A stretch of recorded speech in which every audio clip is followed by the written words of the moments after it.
Welcome back to Laughing in the Dark, the podcast where I hang out in haunted places with comedians. I'm your host, Sara Jones. This is another segment in our Minisode series where I talk to you about your best ghost stories.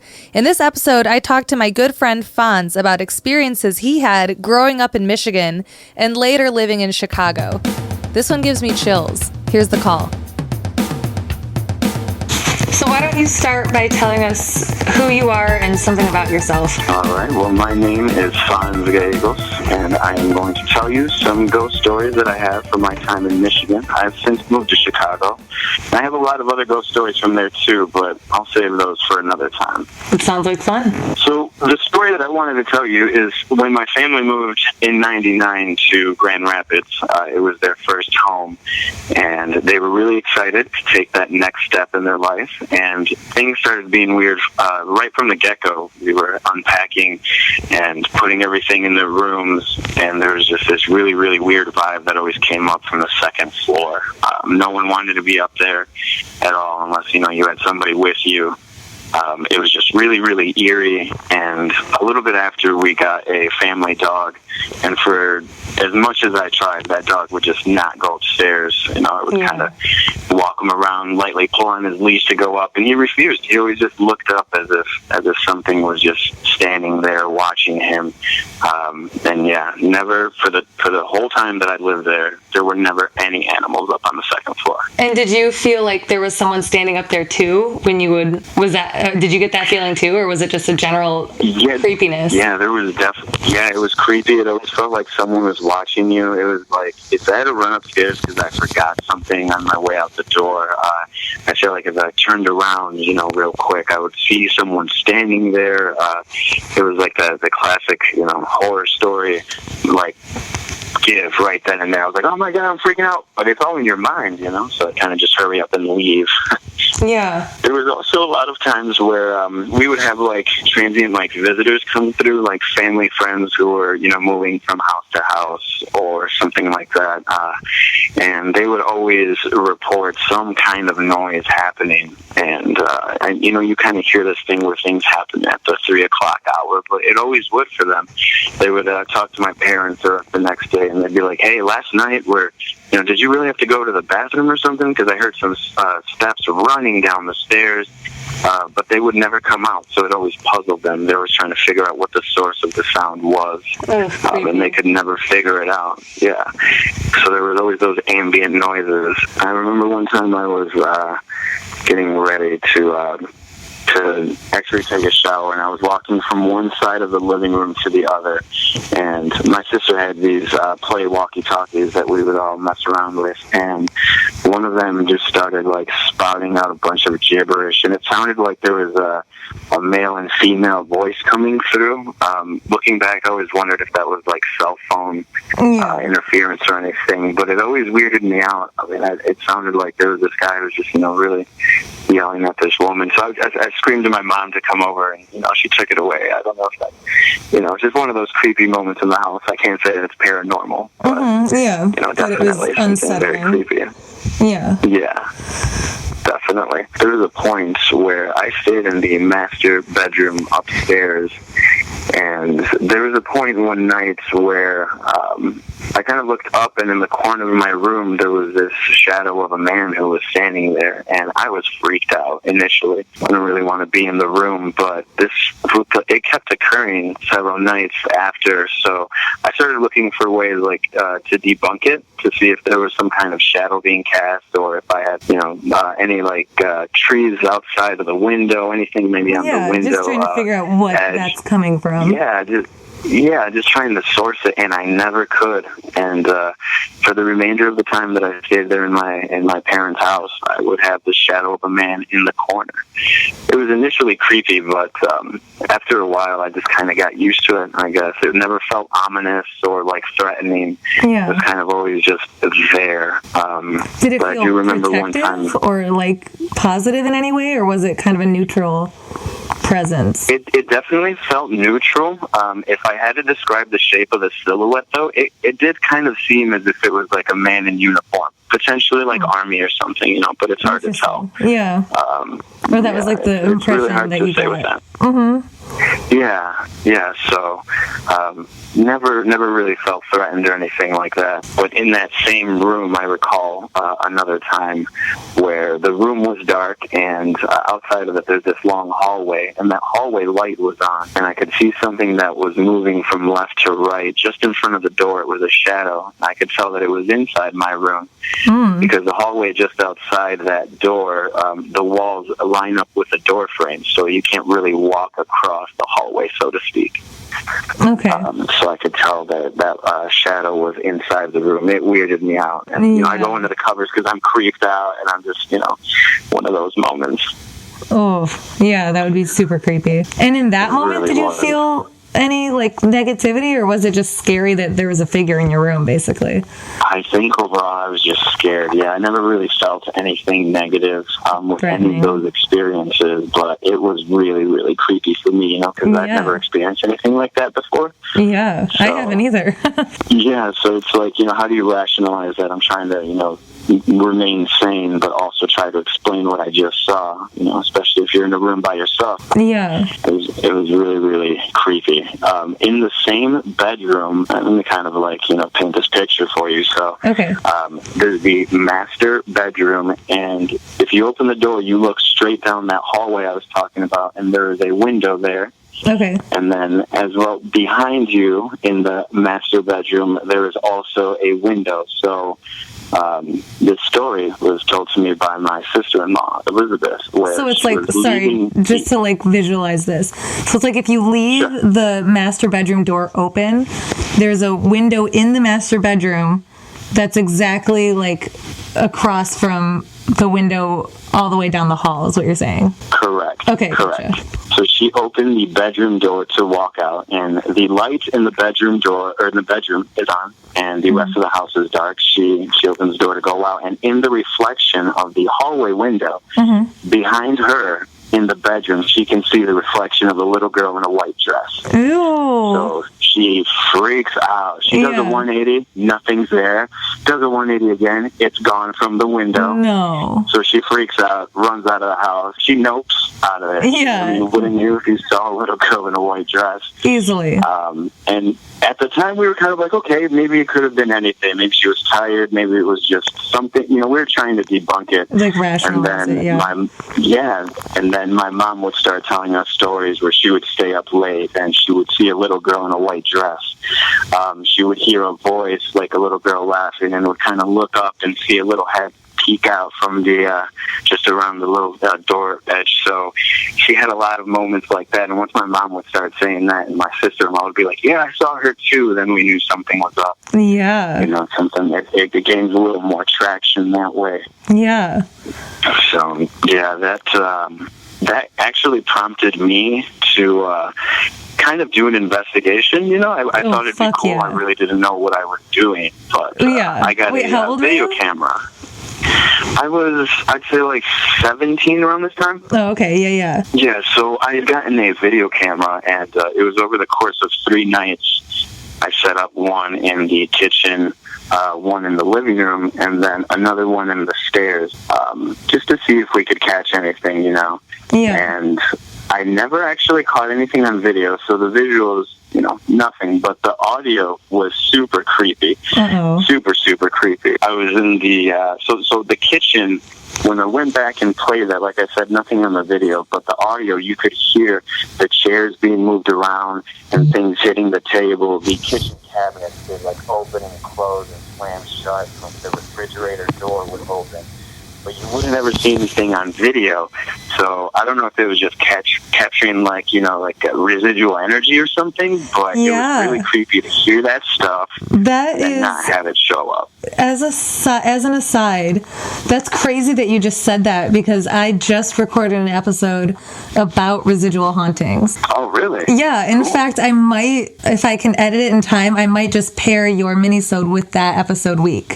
So, what is your understanding of residual hauntings? How do you know what that is? Well, to my understanding, understanding, it's just something that would have happened in something in history, some kind of an event that triggers, I would say, really, really charged emotional states, and I think that imprint gets left behind, and you can pick up on that. That's why you get all these different reports, say, from example, like Confederate battle sites or anything like that, where people go and they take pictures, and in the background they see a person who's in military uniform, or they hear sounds of cannons and things like that. Right.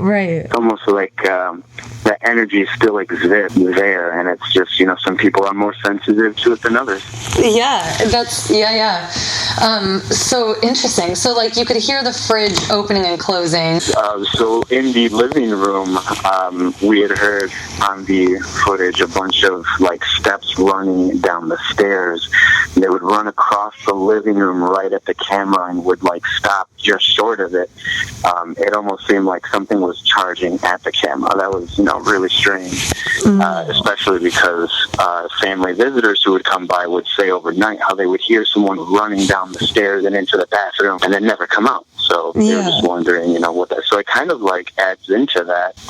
And as I'm further reviewing this audio, I hear multiple times and all these different angles, in different times of the night, I could hear a little girl laughing.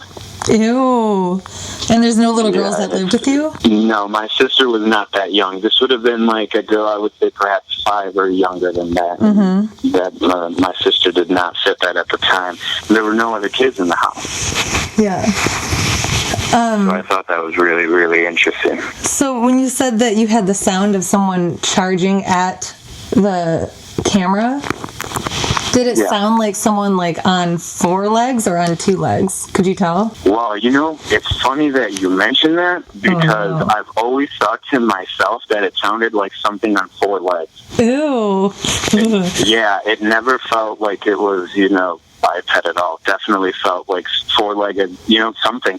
And it could have been anything, as we were talking about residual energy. I mean, it could have been like, say, for example, an older family pet or something. Yeah. But it definitely, lends to that whole creepiness of the story. Yeah. Do you think you could imitate the sound, like what it sounded like? Yeah, I can try that. I'm not sure if it'll come out through the phone as well, but it would sound like it would charge, and then it would kind of like breathe at the camera. Really weird. So let me try this, all right? Okay. Guarantees. Okay, I believe in you. Ooh, it creeps me out, but I love it. Kind of weird. Yeah, it definitely. So I would have my family call me, and they'd be like, "Yeah, it's really creepy. I'm talking to my friends. They don't believe me. Do you still have this?" And I held on to it for a little while, but just after I moved out of the house, I needed to let that go. Not dwell on it. Just kind of be like, "Yeah, I grew up in a haunted house, and I have all these stories," but just kind of put that behind me, and I ended up deleting those files. Actually, I appreciate you digging those stories back up for me, though, just to tell me at least. To revisit your traumatic past. Yeah, definitely. It's just creepy, when everyone starts telling you that they're seeing all these things, and I'm like, okay, that sounds interesting. And then I just throw a video camera overnight in these 3 rooms, and what they're reporting is kind of what I'm hearing. So I was like, okay, this is weird. It gives me the chills. Yeah. It was always something really interesting. And so one year we were remodeling the house. We're knocking down walls, doing the whole thing. And in one of the walls that we knocked down, it was stuffed with a bunch of old newspapers, old school clippings and stuff. So we were like, oh, this is really cool. This kind of gives us a little bit of history into the house. And the newspaper. So the newspaper clippings were in the wall? Yeah, the newspaper clippings were in the wall.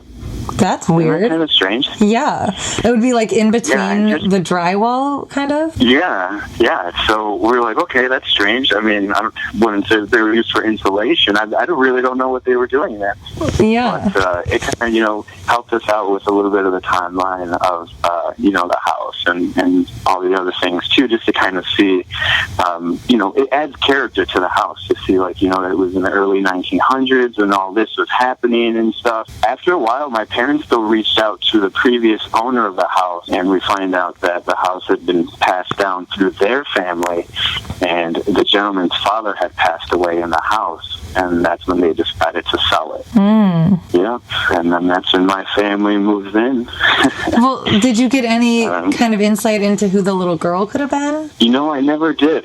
That's something that I'm still, wanting to look into and do some research for.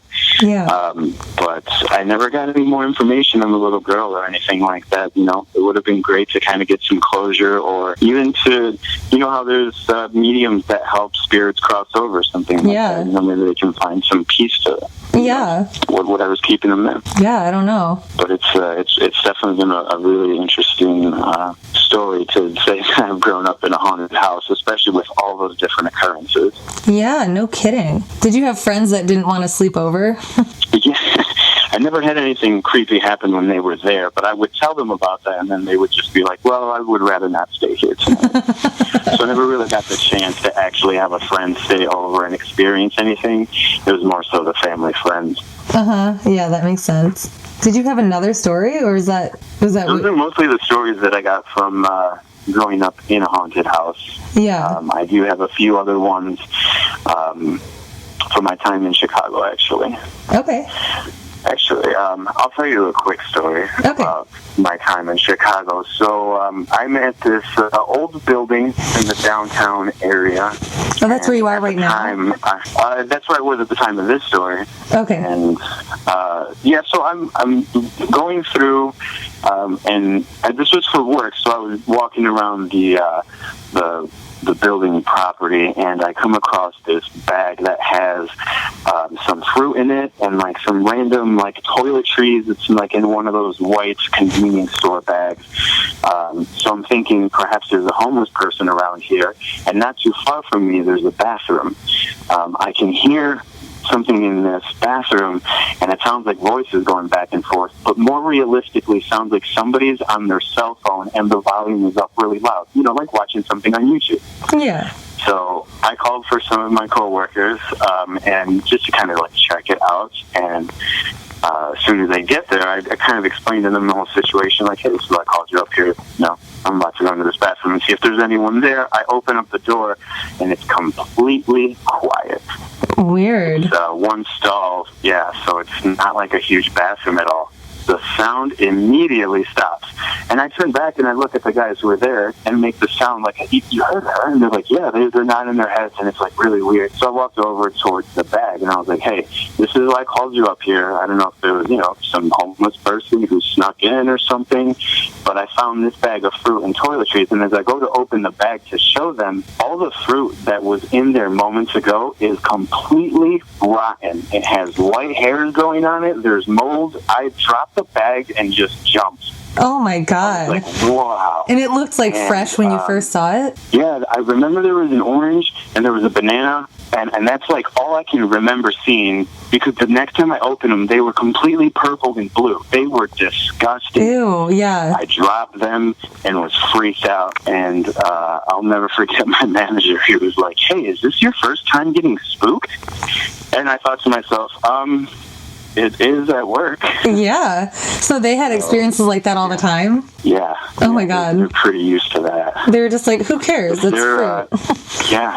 If they're okay with it, I'll ask them some stories and see if they'd be willing to share, or maybe I'll just pass it on and they can call in and they can tell you their own story. That would be awesome. Yeah, I would love to have them on if they want to be on the show. Absolutely. I know there's some good ones out there that, even keep me up at night. Hell yeah. I'd love to hear them. What about the one, didn't you say you have one from where you are right now? Yeah. Is it too creepy to tell while you're in that space? No, it's not that it's too creepy to tell. It didn't really happen to me. Okay. So I'm kind of more just relaying another story. But there's these meeting rooms that they have on a floor where they'll go to set up, and they'll have their linens, and they'll set up the water and the glasses, and then like the little mints, pens, notepads, whatever you would need for a meeting. But these reports would come in from the third shifters, or they would be setting up all these things. They would leave a meeting room and hear glass break behind them, so they would turn around and go to check it out, and all the drinking glasses that they had set up on these tables were crushed and smashed into place. They were just these little mounds of glass. It wasn't like they were thrown against the wall. Whoa. Like they just get smashed right in place. So yeah, they never really figured that out. I know that some of the third shift guys try to avoid being in certain areas unless they have a buddy with them. Mm-hmm. So, that's there's a lot so of things crazy. that go bump in the night. Yeah. And what's being downtown, it's got a lot of history. Oh my God, I would love to. I'm probably going to want to do a lot in Chicago. Well, let me know. What I kind of like about, especially the glass and the fruit, was those were in two different buildings, right? No, they were actually in the same building. That's in the same building. What I think is kind of almost like even creepier about it is that it's fairly subtle. You know what I mean? Like, it's not like anyone was hurt or anything like that, but it's just this subtle creepiness that you can't explain. And that kind of appeals to me in a horrible way. Those things that, like I said, go bump in the night. Yeah, it's the small things. A lot of people that I'm around are skeptical, and then there's the other side that are like, no, I've experienced things, you just don't know what is and isn't there. Yeah. Where are you right now? I'm currently in downtown Chicago, right off of State Street. I prefer to stay anonymous as to where exactly I am. Oh, okay, gotcha. No worries. Because I thought that you had like a story about where you currently were, or is that the fruit and the glass? Yes. Yeah. So those things took place where you currently are right now? Yes. That's creepy. Well, no wonder this recording was so... You're not sure that what? Yeah. Well, that's exactly what I was going to say. I'm not sure that your listeners know this, but we had a lot of technical difficulties to get to where we're at, and I am convinced that it's the ghosts that don't want the stories to come out. It was really weird because I think that the probably the weirdest thing for me about it was that our sound quality worked fine before we started recording, at least on my end. Besides just me having to get headphones. Right. It felt like it was fine, and then it gradually got kind of bad, and then it got I could not distinguish what you were saying. Right. I just think, like I said, the truth is coming out, and the ghosts don't want it to. Well, cool, dude. Thank you so much for sharing your stories with me. Those are fucking awesome and horrifying. That little girl sounds creepy. You know what? When you were talking about something running at the camera, I totally pictured it being the little girl on all fours, like the Grudge style. Oh, wow. Isn't that scary? That was like what I was picturing. Yeah, that's super scary. Now I don't know that I'll be able to get that visual out of my head. Now when I remember this story, now I'm going to think, oh my goodness, what if it was this ghost girl, all Grudge style, running on all fours? That's in really a white creepy. dress. It's cool. It's cool, Sarah. I did not plan on sleeping tonight anyway, so no worries. Good deal. That is such a terrifying visual. I hope you loved Fonz's stories as much as I did. I can't wait to do some shows in Chicago and, of course, back home in my home state of Michigan. Hey, if you have a crazy ghost story, we want to hear from you. Email us at litdarkpodcast@gmail.com or visit our website, litdarkpodcast.com. That's LITDARK podcast. Click Contact Us on our website and let us know your ghost story. We might want to put you on the show. While you're at it, check out our social media. We're on Instagram, Facebook, and Twitter at LitDark Podcast. I already spelled it for you. If you love this show, be sure to click the subscribe button. Thank you so much for listening.